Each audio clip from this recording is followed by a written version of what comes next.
Welcome back to this week's Wednesday workshop. If you didn't watch last week's workshop on acetate skins part 1, go ahead and watch that before you watch this one. So this is part 2. Excuse me. I already peeled these up because I wanted to make sure that they were not going to fall apart on me for the purposes of this video. But these have dried for at least 3 or 4 days. So the longer you can let them dry, the better. What I did with this one is I started by just putting my fingernail underneath the corner, and it didn't want to peel up very easily, so I used this Liquitex spatula and slid it underneath very carefully and slowly and gently, and it peeled up. And what you can see is that you're left with this very flexible skin that you can use in your mixed media art. Same thing with this one. This one, I slid my fingernail underneath and it came up a little bit easier. I think it's a little bit thicker. So I just very slowly peeled it back a little bit at a time. And when I got down here, I just slide another fingernail underneath to get that part going.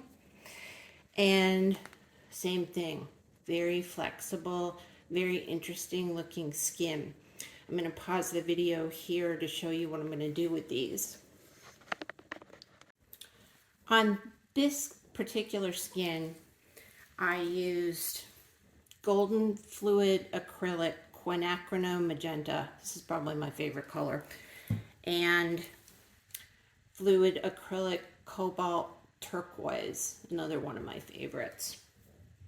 And so what I'm doing now is I plan to make a gradient shade where I'm going to have 2 canvases that are small, and I want to start out with a light pink up here and have it gradually get darker, and then a light turquoise up here and have it gradually get darker.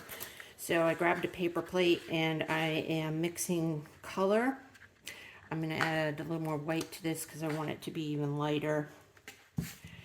And then I'm going to paint my canvases. And I'm going to pause the video here and I will be back in a moment. To get the great gradient blendability for each layer of color that I added, I continued to add white, but I also added golden satin glazing liquid. And it doesn't have to be satin. Any golden glazing liquid works great for helping blendability of paint.